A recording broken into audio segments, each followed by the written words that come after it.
relativamente abundante das fraudes conscientes, que podem ser praticadas também por verdadeiros médiuns.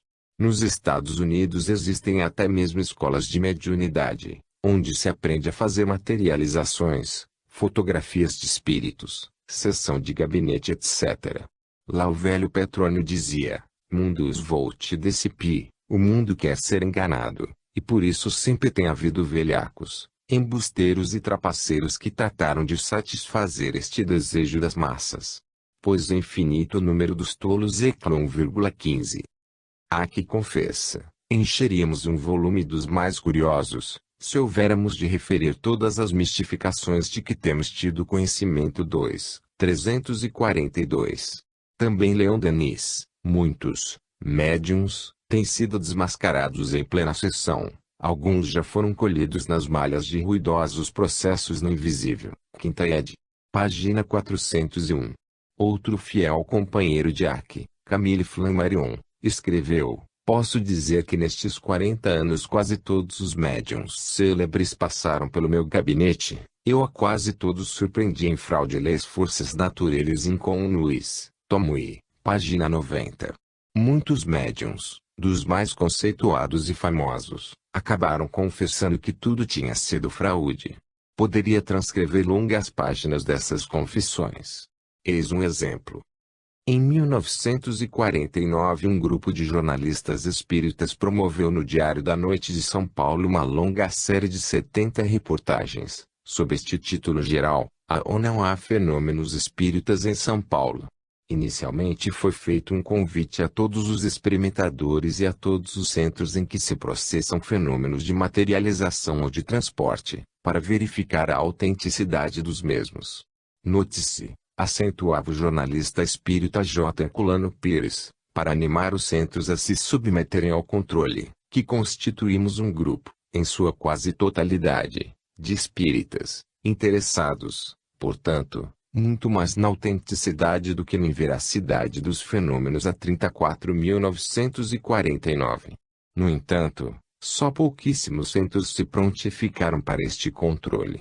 Pois bem, esta longa série de reportagens constitui o mais sensacional capítulo sobre a fraude escrito no Brasil. Já os vários títulos o propalavam. Exemplos: avalanche de mistificações nas chamadas sessões de materialização, arrancando a máscara a um campeão da fraude, dramática derrota de um médium fraudulento, exigem fenômenos e o médium os produz, testemunham fraudes espíritas em São Paulo, Santos e Sorocaba etc. A conclusão final, a que chegaram: fraude, regra geral 18 a 7.949. Foram surpreendidos em fraude manifesta os seguintes médiuns: Oscar Barbosa, Oswaldo Pereira de Oliveira, José Corrêa das Neves, João Rodrigues Cosme, Lúcio Cosme, Sebastião Egídio de Souza Aranha, Valdemar Lino, Francisco Antunes Belo, o médium do famoso caso da Operação em Pindamonhangaba, e outros mais. Fazendo um balanço geral, escreve o jornalista espírita Wandic Freitas, dos fenômenos simulados pelos próprios médiuns, fraudes perfeitamente verificadas, anotamos, entre outros, levitações de cometas, megafones, toques de mãos, simulação de materialização, voz direta, transporte, um par de luvas de borracha transportado para a sala da sessão dentro dos sapatos, raps, pancadas, estalos de dedos e de nervos, amarração de mãos em várias posições com as próprias gravatas, levitação de vitrole e diversos objetos mais leves, simulação de transe e de possessão por espíritos inferiores etc. Algumas fraudes foram filmadas em completa escuridade com filmes infravermelhos 18 a 71.949. Interessantíssimo e de muito valor é também o depoimento do Dr. Everardo Backelzer, então professor da Escola Politécnica do Rio de Janeiro. Nada, absolutamente nada, observei. Eis o resumo deste documento. E o eminente cientista continua: a minha impressão é de que naquilo que me foi dado ver, e foi muito, cerca de 100 sessões, se tratava, apenas, de grosseiras ou ingênuas mistificações, isto é, de mistificações preconcebidamente arquitetadas ou do fruto da ignorância do médium e boa-fé dos que o rodeavam. Veja-se o depoimento reproduzido em meu livro Espiritismo no Brasil, páginas 306 a 308. O leitor poderá encontrar na citada obra outros depoimentos semelhantes. Robert Tocqueville publicou em 1971 um amplo estudo sobre Libellando Sunatratel, Les Productions de Paris. Seu inventário do sobrenatural, posterior ao Tot l'occultisme d'Avoyle, de 1952, deveria ser estudado com atenção, para não sucumbir à tentação da credulidade. 2. Fraudes inconscientes. Mais perigosas, todavia, são as fraudes inconscientes, quando o médium, sem querer e de boa fé, dá as próprias ideias como mensagens recebidas dos espíritos. Porque, afinal, as fraudes conscientes podem ser desmascaradas com relativa facilidade. Dificílimo, porém, se não impossível, se toma o controle do inconsciente ou subconsciente do médium. Seria suficiente recordar o que os psicólogos ensinam sobre a mitomania, as personificações e os automatismos psíquicos. Concedem os grandes mestres espíritas a possibilidade e mesmo a frequência da fraude inconsciente. Academíticas comunicações escritas ou verbais também podem emanar do próprio espírito encarnado no médium 3, 222. A expressão espírito encarnado no médium é um modo espírita de falar e quer dizer alma do médium. Diz ainda que isso se dá quase sempre quando o médium está no estado de sonambulismo ou de êxtase 3, 223, e tais mensagens, acrescenta ele, podem ser até superiores às dos próprios espíritos. Outras vezes, é sempre quem nos dá esses esclarecimentos. O espírito encarnado no médium exerce influência sobre as comunicações que deve transmitir, provindas dos espíritos. Se estes não lhes são simpáticos, pode alterar-lhes as respostas e assimilá-las às suas próprias ideias e a seus pendores. 3, 224. Em outro lugar, falando desta influência que os médiums podem ter sobre as mensagens, escreve esta passagem um tanto longa, mas que merece ser meditada, onde, porém, a influência moral do médium se faz realmente sentir, é quando ele substitui, pelas que lhe são pessoais, as ideias que os espíritos se esforçam por lhe sugerir, e também quando tira da sua imaginação teorias fantásticas que, de boa fé, julga resultarem de uma comunicação intuitiva. É de apostar-se então 1000 contra 1 que isso não passa de reflexo do próprio espírito do médium. Dá-se mesmo o fato curioso de mover-se a mão do médium, quase mecanicamente às vezes, impelida por um espírito secundário zombeteiro.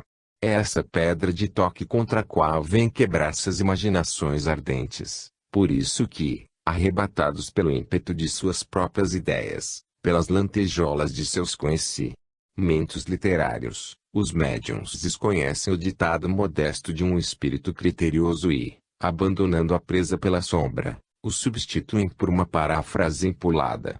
Contra essa escolha terrível vem igualmente chocar-se as personalidades ambiciosas que, na falta das comunicações que os bons espíritos lhe recusam, apresentam suas próprias obras como sendo desses espíritos. 3, 242. Não há dúvida de que aqui estamos diante de um ponto de capital importância. Pois é interessante relembrar que as mensagens espíritas sempre refletem o espírito do tempo e a mentalidade dos espíritas. Para confirmar este ponto, poderíamos tomar como exemplo o próprio Ac. Assim, P.S. revelaram os espíritos, e foi o espírito de Galileu, que o planeta Marte não tem satélite nenhum e que Júpiter tem apenas 4. Encontramos estas mensagens na obra Gênese, publicada em 1868. Ora, naquele tempo os astrônomos estavam de fato convencidos de que Júpiter tinha apenas 4 luas, descobertas por Galileu, e Marte nenhuma. O espírito de Galileu, portanto, embora pudesse, segundo Ac, falando dos espíritos em geral, percorrer o espaço e transpor as distâncias com a rapidez do pensamento. 2, 108, ficou no mesmo estado de ignorância como quando era astrônomo cá na Terra. Trata-se aqui de casos de comunicações de espíritos que podem ser controladas pela técnica da ciência moderna.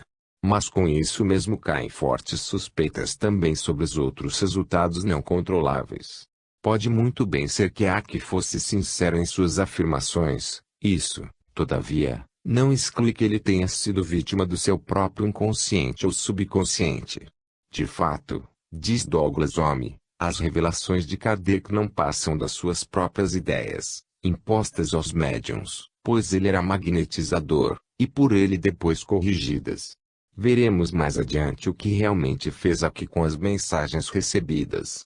Veremos também que Aki foi ajudado em tudo isso por outros espíritos encarnados e vivos, que naquele tempo influíam sobre ele.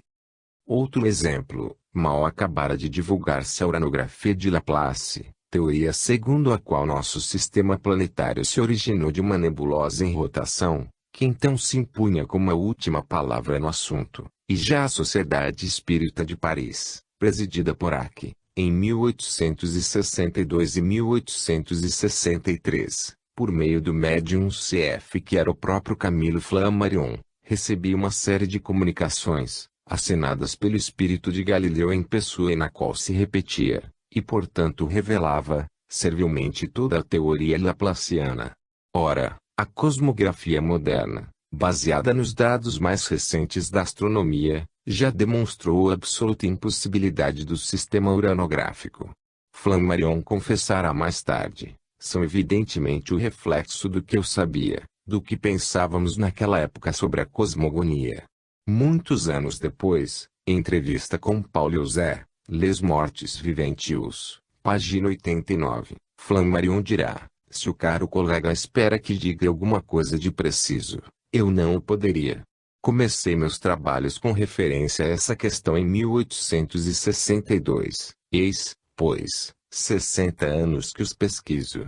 Hoje não posso afirmar senão uma coisa, é que eu nada sei, é que não compreendo nada absolutamente. Um só ponto me parece esclarecido, é que, na grande maioria dos casos, há sugestão consciente ou não de espírito a espírito. Em certos casos, muito raros, parece que essa explicação possa parecer insuficiente, e então qual outra para substituir? Eu ignoro cada vez mais. O médium que age por si mesmo. Uma causa. Diferente dele. Depois de 60 anos de estudos, eu nada sei, nada, nada. Assim também outras milhares de revelações espíritas sobre o milagre, o mistério, a pessoa de Cristo, a origem das religiões, da doutrina da Santíssima Trindade e do pecado original, as contradições da Bíblia, a impossibilidade da ressurreição ou do juízo final etc., de que estão repletas as obras de Jacques Léon Denis, correspondem precisamente à mentalidade racionalista e liberal da França do século passado e Deleuze que poderia repetir hoje, são evidentemente o reflexo do que eu sabia, do que pensávamos naquela época. Viviam ainda no otimismo iluminista. Um livro espírita intitulado Revelação dos Papas e que teria sido ditado pelos espíritos dos papas, contém os maiores dislates históricos, reflexo evidente da ignorância e da mentalidade anticatólica do médium. Eis algumas amostras. Alexandre I fala nas invasões dos bárbaros e do feudalismo, que só vieram séculos depois. Urbano I aparece de tiara, ornamento que só muito depois o Papa usou, e mora no Vaticano, que não existia no seu tempo. Alexandre V conta as proezas de seu pontificado e se acusa das crueldades que cometeu, mas a história diz que ele nem chegou a tomar posse. Benedito V, que também nunca chegou a governar, por ter morrido antes da posse, faz longa descrição de seu governo e de seus crimes. Júlio I governou mais de 1000 anos depois de ter morrido. Em compensação, Clemente V governa 8 séculos antes de ter nascido. O famoso espírito Emmanuel revelou ao nosso Chico Xavier todas as calúnias e invenções que se encontram em Leon Denis e que este por sua vez colecionou nas obras dos anticlericais franceses do século passado. Eis aí algumas revelações recebidas por Chico Xavier. A história do papado é do desvirtuamento dos princípios do cristianismo, porque, pouco a pouco, o evangelho quase desapareceu sob as suas despóticas inovações. criaram os pontífices o latim nos rituais, o culto das imagens, a canonização, a confissão auricular, a adoração da hóstia, o celibato sacerdotal e, atualmente, 90% das instituições são de origem humaníssima, fora de quaisquer características divinas. Emmanuel, 4/Inversão ed. Página 30. O Vaticano não soube, porém, se não produzir obras de caráter exclusivamente psíquico, material. Página 31. Ninguém ignora a fortuna gigantesca que se encerra, sem benefício para ninguém, nos pesados cofres do Vaticano. Página 57. Ele sabe que a Igreja fez mais vítimas que as 10 perseguições mais notáveis. Página 56. Conhece a imensidade de crimes perpetrados à sombra dos confessionários penumbrosos. Página 52. Tem notícias do célebre livro das taxas, do tempo de Leão X, em que todos os preços de perdão para os crimes humanos estão estipulados. Página 61. Sabe que o dogma da Trindade é uma adaptação da Trimurti da Antiguidade Oriental. Página 30. Tudo isso puríssima revelação trazida pelo Espírito de Emmanuel Nosso Cândido Francisco Xavier. Em outro livro espírita, muito espalhado pela Federação, Rome e o Evangelho, 5/Inversão ed. Aparecem inúmeras mensagens de nossos santos que viraram espíritas. São Paulo nega a necessidade do culto externo. Página 96. Stu. Agostinho manda prosseguir na obra de romper com a Igreja e renegar a fé católica. P. 104s. Fenelon ataca Rome e a infalibilidade do Papa. Página 106. Tomás de Aquino exalta a doutrina espírita. Página 111. Maria, a mãe de Jesus, aparece em longas páginas, 117 a 135, para exaltar o espiritismo, atacar em termos violentíssimos a Igreja, os padres e os papas, negar a divindade de Jesus e nossa redenção por Cristo, contestar a existência do demônio, do inferno, do pecado original, de Adão, etc., zombar do sacramento da penitência e da ordem, e acaba com severa ameaça contra os adversários do Espiritismo. São João Evangelista aparece nas páginas 141 a 177 para descrever a origem do mundo e dos seres vivos segundo o mais crasso evolucionismo, etc. Ora, tudo isso, digámo-lo francamente, não é muito apto a nos convencer da presença real de espíritos desencarnados. É antes a traição do subconsciente do próprio médium, que repete fielmente os mesmos erros e as mesmas mentiras históricas que ele, em estado consciente, ouviu de algum doutrinador espírita ou leu em algum dos livros publicados pela Federação Espírita Brasileira.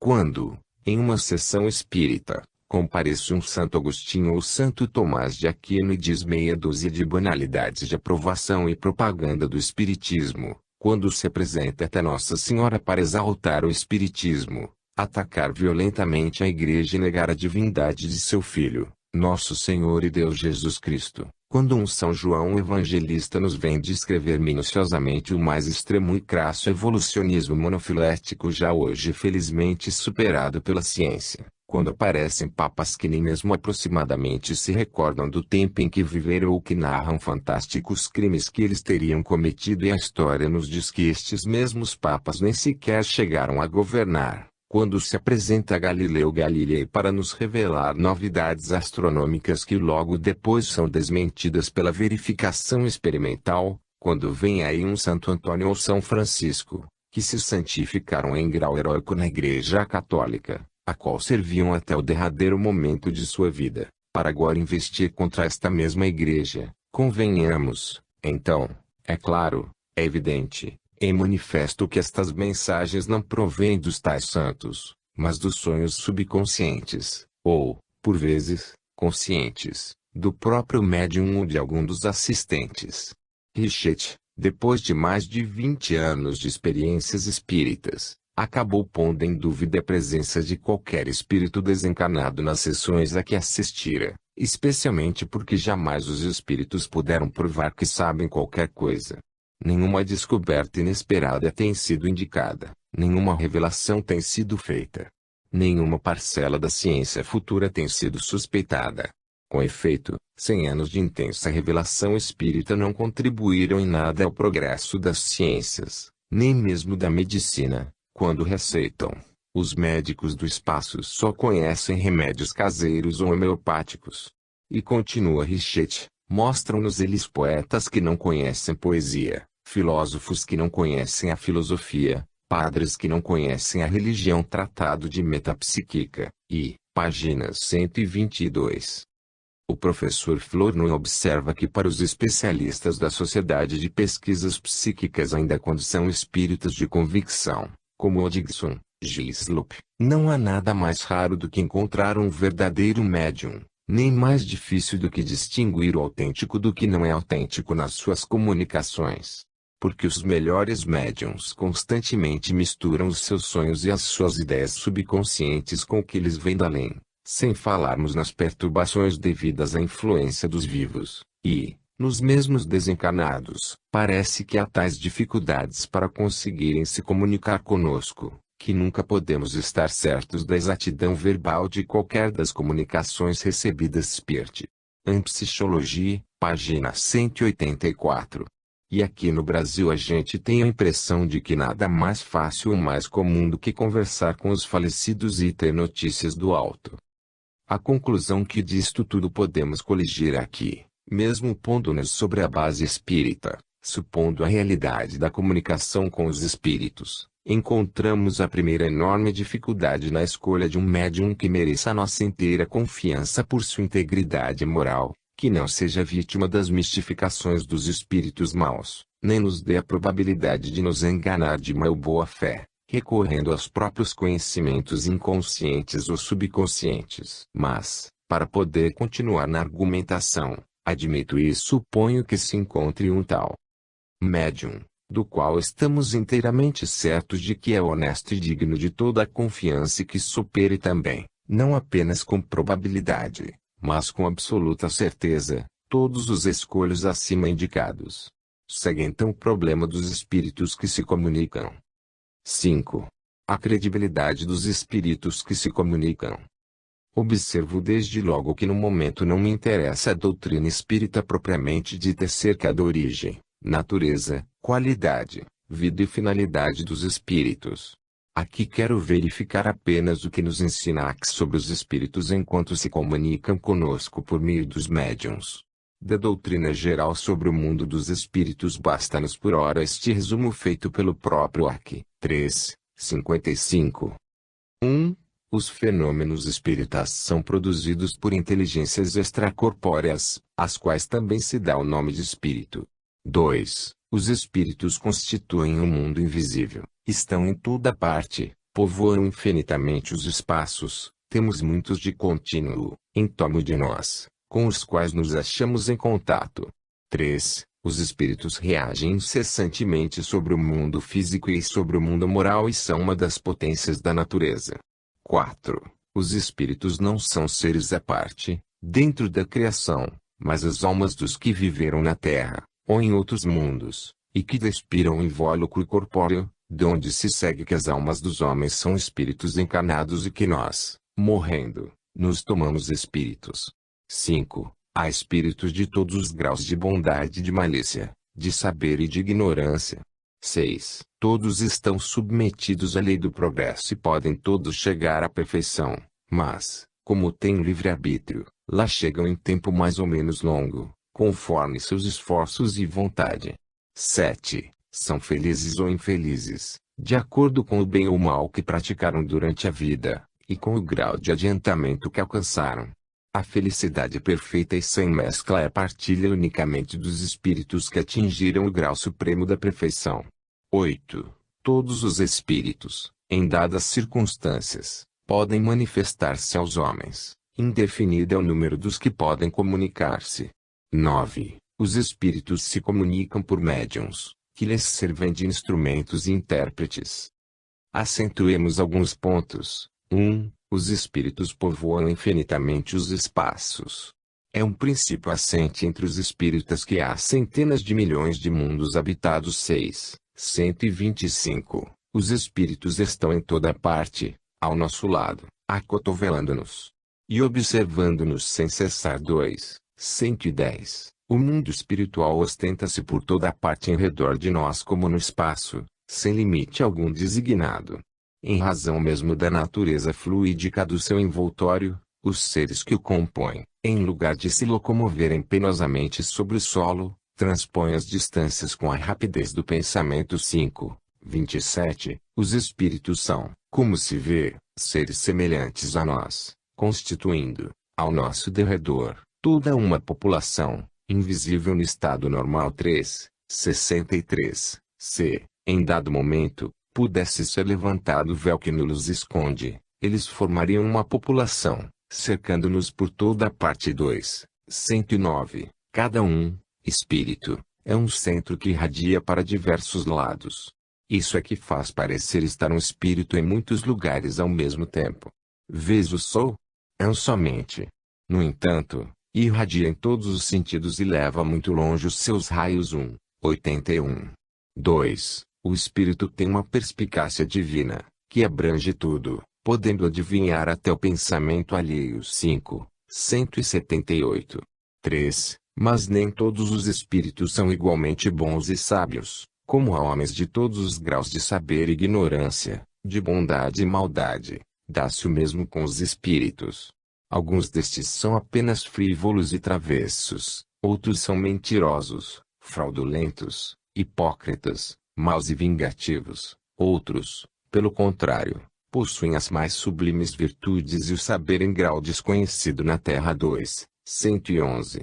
Há quem insiste frequentemente nesta grande diversidade entre os espíritos. Um dos primeiros resultados que colhi das minhas observações foi que os espíritos, nada mais sendo do que as almas dos homens, não possuíam nem a plena sabedoria, nem a ciência integral, que o saber de que dispunham se circunscrevia ao grau que haviam alcançado, de adiantamento, e que a opinião deles só tinha o valor de uma opinião pessoal. 7. 241. Sabe-se que os espíritos, em virtude da diferença entre as suas capacidades, longe se acham de estar, individualmente considerados, na posse de toda a verdade, que nem a todos é dado penetrar certos mistérios, que o saber de cada um deles é proporcional à sua depuração, que os espíritos vulgares mais não sabem do que muitos homens, que entre eles, como entre estes, há presunçosos e sofomanos, que julgam saber o que ignoram, que tomam por verdades sistemáticas as suas ideias, enfim, que só os espíritos de categoria mais elevada, os que já estão completamente desmaterializados, se encontram despidos das ideias e preconceitos terrenos. 4. 19. E mais uma vez, cumpre que não esqueçamos que, entre os espíritos, há, como entre os homens, falsos sábios e semi-sábios, orgulhosos, presunçosos e sistemáticos. 3. 334.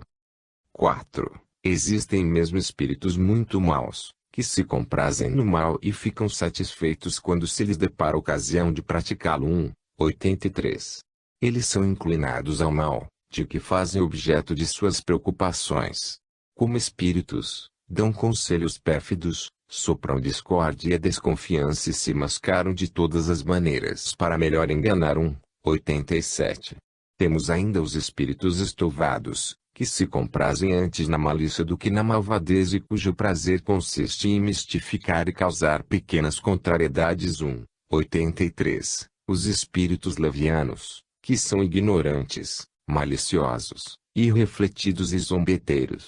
Metem-se em tudo, a tudo respondem, sem se incomodarem com a verdade. Gostam de causar pequenos desgostos e ligeiras alegrias, de intrigar, de induzir em erro, por meio de mistificações e de espertezas. 1. 88. Deles diferem os espíritos pseudo-sábios, que dispõem de conhecimentos bastante amplos, porém creem saber mais do que realmente sabem. Tendo realizado alguns progressos sob diversos pontos de vista, a linguagem deles aparenta um cunho de seriedade, de natureza a iludir com respeito às suas capacidades e luzes. 1. 88. 5. É de suma importância observar que não só os espíritos superiores, sábios, benévolos, bons e puros se comunicam com os homens e trouxeram as mensagens que serviriam de base para a formulação da doutrina espírita. Também os maus, os estovados, os levianos, os pseudo-sábios, os ignorantes, maliciosos, irrefletidos e zombeteiros, etc. Todos eles contribuíram com suas mensagens. Todos os espíritos, em dadas circunstâncias, podem manifestar-se aos homens. Indefinido é o número dos que podem comunicar-se. 3. 55. 6. Existem até mesmo espíritos sérios e bons e que falam com toda seriedade e boa fé, e não obstante nos enganam. Nem todos os espíritos sérios são igualmente esclarecidos. Há muita coisa que eles ignoram e sobre que podem enganar-se de boa fé. 3. 149 e 248. Pode um espírito ser bom, afável, e ter conhecimentos limitados, ao passo que outro, inteligente e instruído, pode ser muito inferior em moralidade. 3. 275. 7. Há falsários no mundo dos espíritos, como os há neste. 3. 273. Os espíritos perversos são capazes de todos os ardis. 3. 274. Reúnem a inteligência, a astúcia e o orgulho. 3. 281. Identificam-se com os hábitos daqueles a quem falam e adotam os nomes mais apropriados a causar forte impressão nos homens por efeito de suas crenças. 3. 285. Há falsários que imitam todas as caligrafias. 3. 285. Imitam também a linguagem dos outros. 3. 284. E há espíritos tão hábeis que nem mesmo se traem por sinais materiais involuntários. 3. 287. Em suma, observa aqui, resumindo as suas experiências, a astúcia dos espíritos mistificadores ultrapassa às vezes tudo o que se possa imaginar. A arte, com que dispõem as suas baterias e combinam os meios de persuadir, seria uma coisa curiosa, se eles nunca passassem dos simples gracejos. 3. 342. 8. Importante ainda a seguinte observação: entre os espíritos, poucos há que têm um nome conhecido na terra. Por isso é que, as mais das vezes, eles nenhum nome declinam. V6S, porém, quase sempre quereis um nome. Então, para vos satisfazer, o espírito tome de um homem que conhecestes e a quem respeitais. 3. 281. Ou então adotam os nomes mais apropriados a causar forte impressão. 3. 282. Certos espíritos, presunçosos ou pseudo-sábios, procuram conseguir a prevalência das mais falsas ideias e dos mais absurdos sistemas. E, para melhor acreditados se fazerem e maior importância ostentarem, não escrupulizam de se adornarem com os mais respeitáveis nomes e até com os mais venerandos. 3. 150. E outra vez, há sabido que os espíritos enganadores não escrupulizam em tomar nomes que lhes não pertencem, para impingirem suas utopias. 4. 19.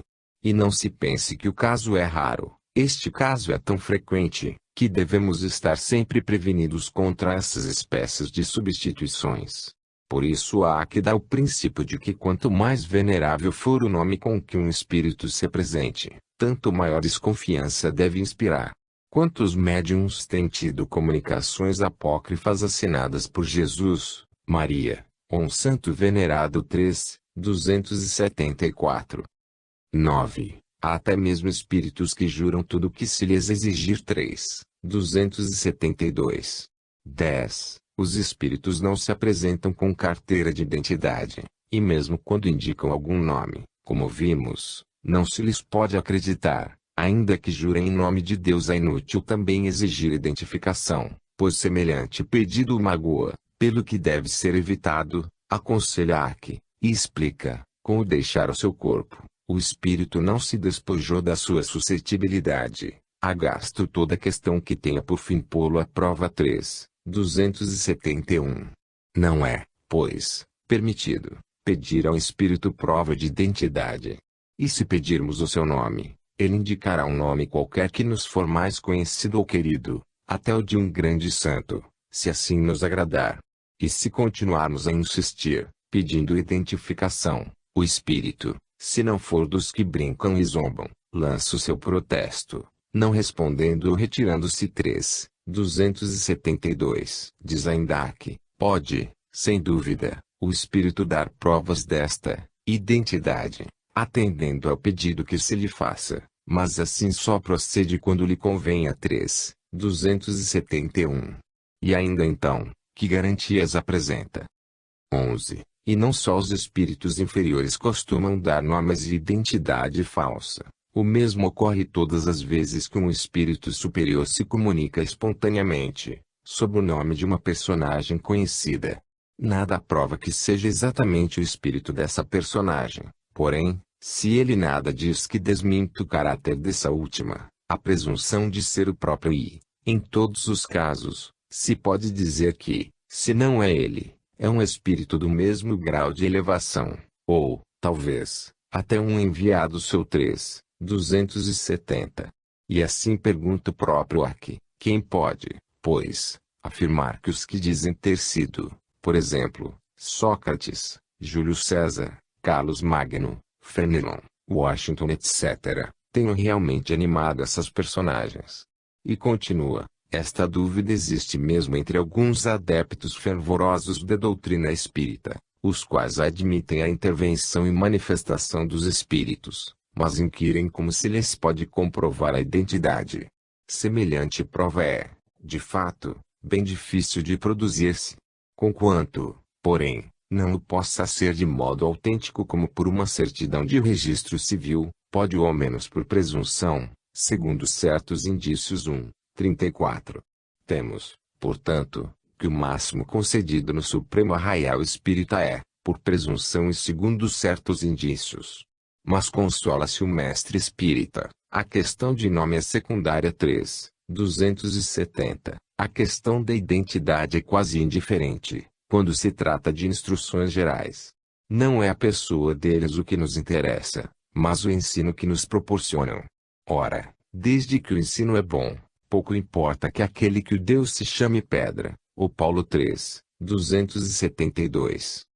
12. Observemos ainda que os espíritos maus e levianos se comunicam também com as pessoas sérias. Pois, diz Arque, também os homens sérios, que não mesclam de vã curiosidade seus estudos, podem ser enganados e mistificados pelos espíritos inferiores e zombeteiros. 3. 284. Até mesmo há pessoas que nada perguntam e que são indignamente enganadas por espíritos que vêm espontaneamente, sem serem chamados. 3. 341. 13. Para que um espírito possa comunicar-se, preciso é que haja entre ele e o médium relações fluídicas, que nem sempre se estabelecem instantaneamente. Só à medida que a faculdade se desenvolve, é que o médium adquire pouco a pouco a aptidão necessária para pôr-se em comunicação com o espírito que se apresente.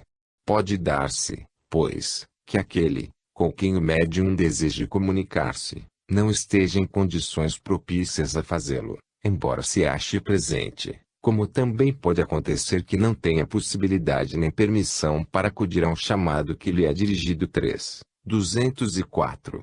Por isso há que recomenda que ninguém se obstine em chamar determinado espírito e que, antes de fazer a evocação, se reze pedindo o espírito. E, formulada a súplica, é esperar que um espírito se manifeste, fazendo escrever alguma coisa. Pode acontecer que venha aquele que o impetrante deseja, como pode ocorrer também que venha um espírito desconhecido. Qualquer que ele seja, em todo caso, dar-se-á a conhecer, escrevendo o seu nome. 3. 205. Mas que nome? E como podemos confiar naquele nome?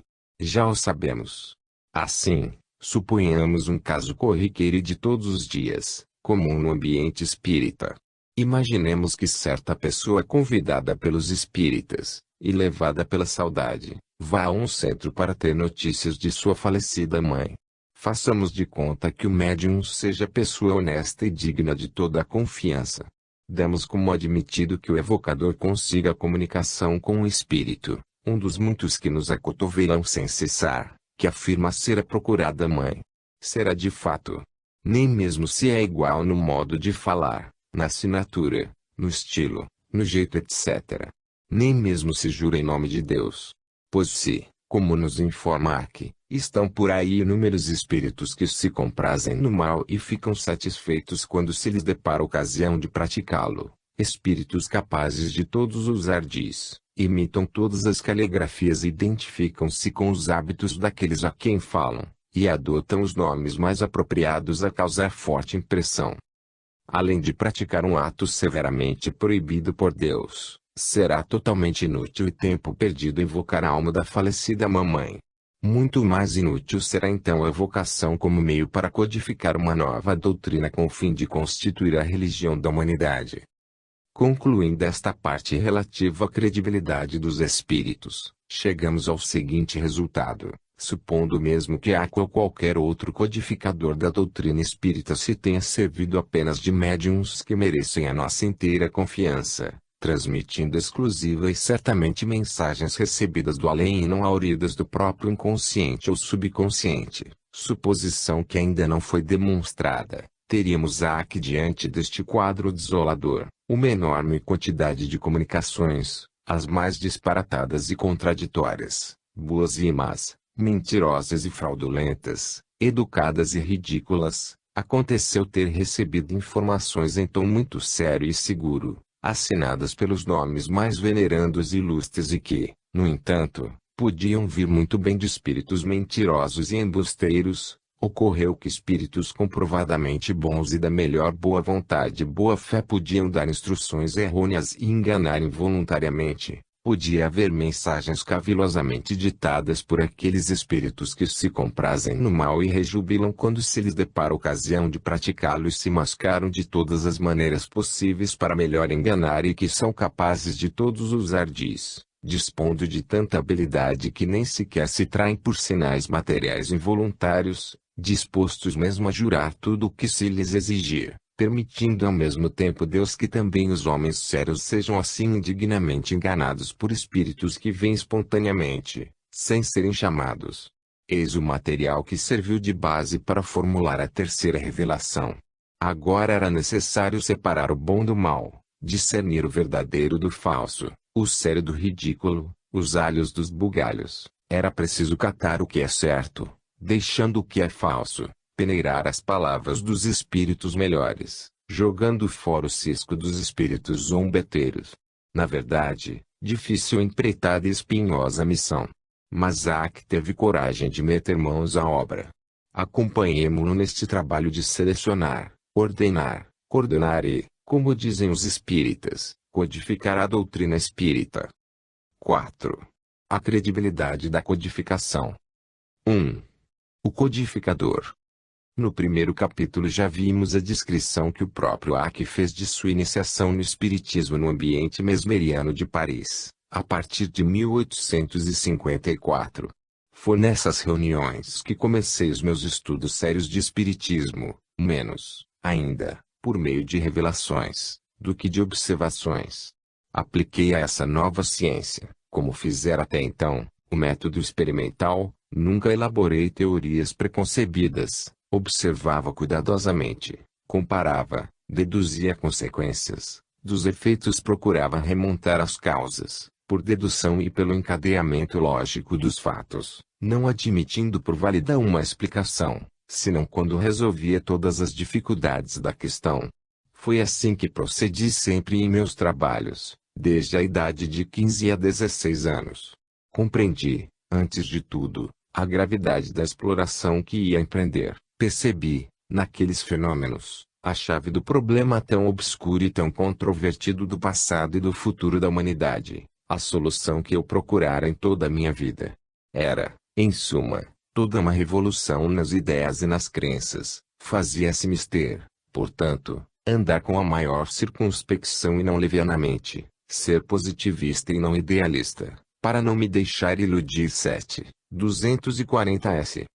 E logo, um dos primeiros resultados que colhi das minhas observações foi que os espíritos, nada mais sendo do que as almas dos homens, não possuíam nem a plena sabedoria, nem a ciência integral, que o saber de que dispunham se circunscrevia ao grau, que haviam alcançado, de adiantamento, e que a opinião deles só tinha o valor de uma opinião pessoal, reconhecida desde o princípio, Esta verdade me preservou do grave escolho de crer na infalibilidade dos espíritos e me impediu de formular teorias prematuras, tendo por base o que fora dito por um ou alguns deles. Conduzi-me, pois, com os espíritos, como houvera feito com homens. Para mim eles foram, do menor ao maior, meios de me informar e não reveladores predestinados. Tais as disposições com que empreendi meus estudos e neles prossegui sempre. Observar, comparar e julgar, essa regra que constantemente segui. 241. Recebido o material dos vários centros, era necessário grupar os fatos espalhados, para se lhes apreender a correlação, reunir os documentos diversos, as instruções dadas pelos espíritos sobre todos os pontos e sobre todos os assuntos, para as comparar, analisar, estudar-lhes as analogias e as diferenças.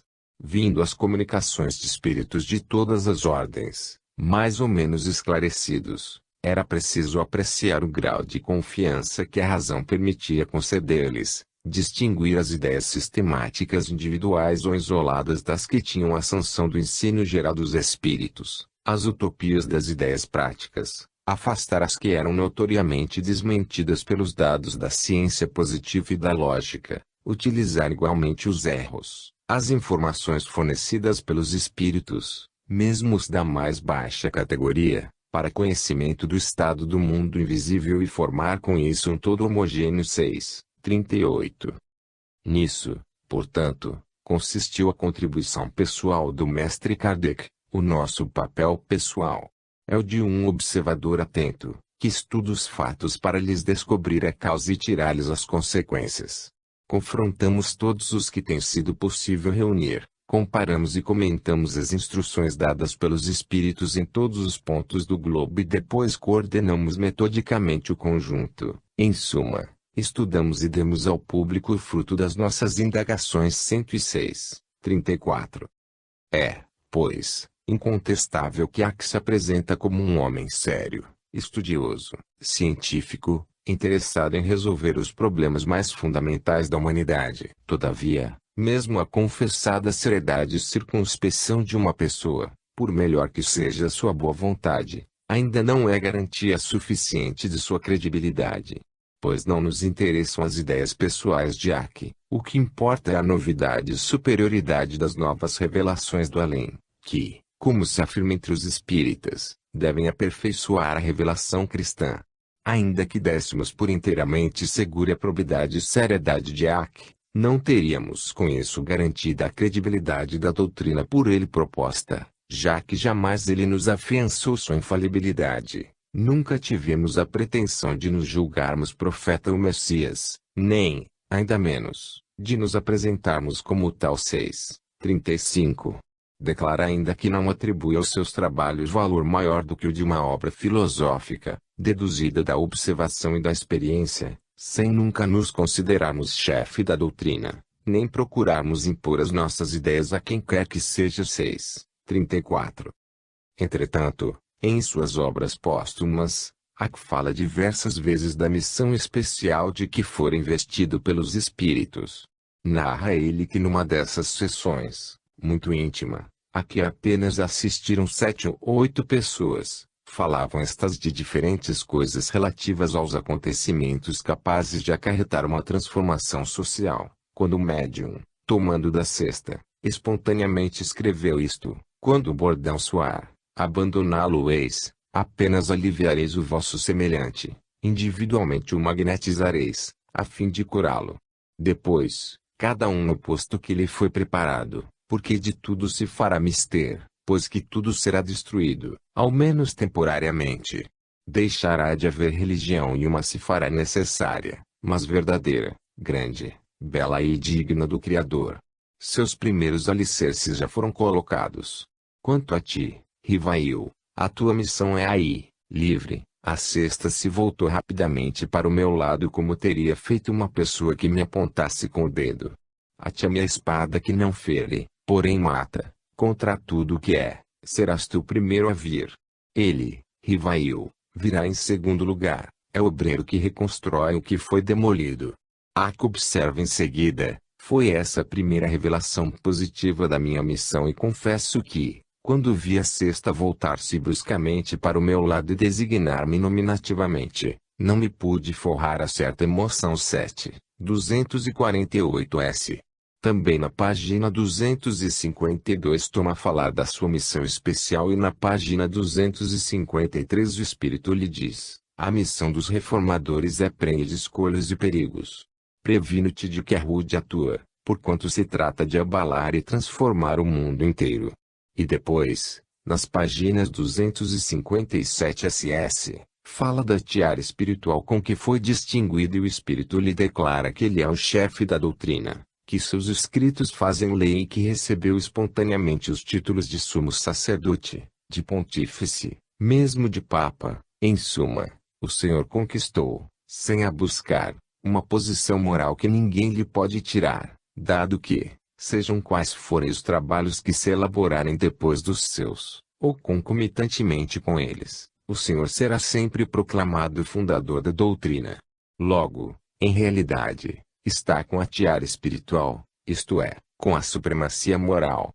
Reconheça, portanto, que eu disse a verdade. 7, 260. Mais adiante, na página 270, o Espírito revela que ele, deverá reencarnar, para concluir a tua missão, e faz ingenuamente o seguinte cálculo, calculando aproximadamente a duração dos trabalhos que ainda tenho que fazer e levando em conta o tempo da minha ausência e os anos da infância e da juventude, até a idade em que um homem pode desempenhar no mundo um papel. A minha volta deverá ser forçosamente no fim deste século ou no princípio do outro. Já que a terceira revelação, o Espiritismo, veio numa época de emancipação e madureza intelectual, em que a inteligência, já desenvolvida, não se resigna a representar papel passivo, em que o homem nada aceita cegas, mas quer ver aonde o conduzem, quer saber o porquê e o como de cada coisa. 6, 36. Por isso, emancipados, maduros e desenvolvidos que somos, vamos também nós ver aonde nos levaram as observações do mestre Kardec, porque e como ele chegou a estabelecer os vários pontos da doutrina espírita.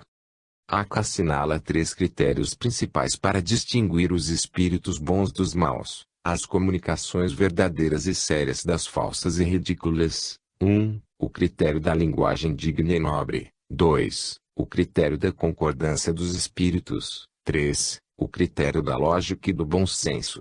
Examinemos agora o valor intrínseco desses 3 critérios fundamentais usados pelo mestre espírita.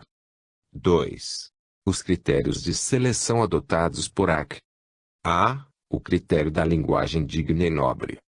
Exposição. Já nas primeiras páginas de seu livro principal, formula este critério, que é depois repetido muitas vezes nas outras obras. Distinguir os bons dos maus espíritos é extremamente fácil, declara ele, e eis como os espíritos superiores usam constantemente de linguagem digna, nobre, repassada da mais alta moralidade, escoimada de qualquer paixão inferior. A mais pura sabedoria lhes transparece dos conselhos, que objetivam o nosso melhoramento e o bem da humanidade. A dos espíritos inferiores, ao contrário, é inconsequente, humilde, trivial e até grosseira. 24. De modo semelhante se exprime no Livro dos Médiuns, onde não se cansa de dizer que os espíritos devem ser julgados pela linguagem de que usam, e declara que pode estabelecer-se como regra invariável e sem exceção que a linguagem dos espíritos está sempre em relação com o grau de elevação a que já tenham chegado. 3, 274, pois, garante-nos ele, a bondade e a afabilidade são atributos essenciais dos espíritos depurados. 3, 275. Portanto, segundo este critério, tudo está ligado à nobreza e dignidade de expressão. Tudo depende de respirar a mais elevada moral e santidade ou não. Logo que constatamos que alguma mensagem recebida por um médium é redigida em forma nobre, digna e elevada, ainda que não seja muito conforme com as escrituras sagradas, teríamos a garantia de estarmos diante de uma nova revelação digna de crédito. Crítica. Aqui poderia relembrar tudo quanto vimos acima sobre os falsários no mundo dos espíritos, pois, se os espíritos maus, que se comprazem em fazer o mal, que nos querem induzir maldosamente no erro e que se mascaram de todas as maneiras para melhor enganar, se eles, cuja astúcia ultrapassa às vezes tudo o que se possa imaginar, são capazes de todos os ardis, identificando-se com os hábitos daqueles a quem falam, adotando os nomes mais apropriados a causar forte impressão etc., conforme nos adverte o próprio Arque, como não poderão eles, também, para melhor se impor, usar de um modo de falar nobre, digno etc., ainda mais se chegam a saber que será por este critério que nos havemos de orientar. Ouvimos frequentemente falar de ladrões e assassinos, que se fingem os maiores amigos da vítima designada, falam constantemente com nobreza e dignidade, mostrando uma dedicação que não parece ter limites e, no entanto, à hora oportuna, uma punhalada traiçoeira ou um tiro pelas costas termina a farsa bem representada. Ademais, vimos que os espíritos pseudo-sábios dispõem de conhecimentos bastante amplos, porém creem saber mais do que realmente sabem. Tendo realizado alguns progressos sob diversos pontos de vista, a linguagem deles aparenta um cunho de seriedade, de natureza a iludir com respeito às suas capacidades e luzes 88. Aqui é evidente que o indicado critério nada vale. Aliás, dispomos ainda de muitos textos kardecianos que nos mostram existir comunicações sérias e, no entanto, falsas. No tocante a comunicações sérias, cumpre distinguir as verdadeiras das falsas, o que nem sempre é fácil, porquanto exatamente a sombra da elevação da linguagem é que certos espíritos presunçosos, ou pseudo-sábios, procuram conseguir a prevalência das mais falsas ideias e dos mais absurdos sistemas. E, para melhor acreditados se fazerem e maior importância ostentarem, não escrupulizam de se adornarem com os mais respeitáveis nomes e até com os mais venerados. Esse é um dos maiores escolhos da ciência prática. 4. 149s. Quer dizer, há comunicações sérias, com elevação de linguagem, adornadas com os mais respeitáveis nomes, e que, não obstante, propugnam as mais falsas ideias e os mais obscuros sistemas. Como identificar tais mensagens? O critério da linguagem, evidentemente, no caso nada vale. E outra vez diz nosso mestre espírita, qualificando de instrutivas as comunicações, supomos-las verdadeiras, pois o que não for verdadeiro não pode ser instrutivo, ainda que dito na mais imponente linguagem 3, 150. E isso equivale a negar o valor do critério da mais imponente linguagem. Lembremos-nos ainda que existem espíritos sérios e bons que nos falam com toda a seriedade e boa fé, mas há muita coisa que eles ignoram e sobre que podem enganar-se de boa fé 3, 149. Ilustremos a aplicação do suposto critério com o exemplo do próprio Arque, no final do Livro dos Espíritos, página 460. Aqui declara que há espíritos cuja superioridade se revela na linguagem de que usam e que responderam a pessoas muito sérias, concedendo a existência do purgatório e do inferno segundo a doutrina católica. Ora, não obstante a seriedade e dignidade no modo de falar de tais espíritos, aqui todos os espíritas rejeitam estas mensagens como falsas e mentirosas. Assim é evidente que o critério da linguagem não só não tem valor, mas nem o próprio Arque se orienta por ele. B. O critério da concordância dos espíritos. Exposição. Darei primeiro a palavra ao mestre Kardec, sem embargo da parte que toca a atividade humana na elaboração desta doutrina espírita. A iniciativa da obra pertence aos espíritos, porém não a constitui a opinião pessoal de nenhum deles. Ela é, e não pode deixar de ser, a resultante do ensino coletivo e concorde por eles dado. Somente sob tal condição se lhe pode chamar doutrina dos espíritos. Doutra forma, não seria mais do que a doutrina de um espírito e apenas teria o valor de uma opinião pessoal 6, 10. E logo, generalidade e concordância no ensino, este o caráter essencial da doutrina, a condição mesma da sua existência, de onde resulta que todo princípio que ainda não haja recebido a consagração do controle da generalidade não pode ser considerado parte integrante dessa mesma doutrina. Será uma simples opinião isolada, da qual não pode o Espiritismo assumir a responsabilidade. Essa coletividade concordante da opinião dos espíritos, passada, ao demais, pelo critério da lógica, note-se que aqui já transparece outro critério, é que constitui a força da doutrina espírita e lhe assegura a perpetuidade. 6.11. Também na introdução ao Evangelho segundo o Espiritismo, o mestre Kardec repisa no valor decisivo deste critério. A doutrina espírita, explica ele, vale, porque recebeu a sanção da concordância,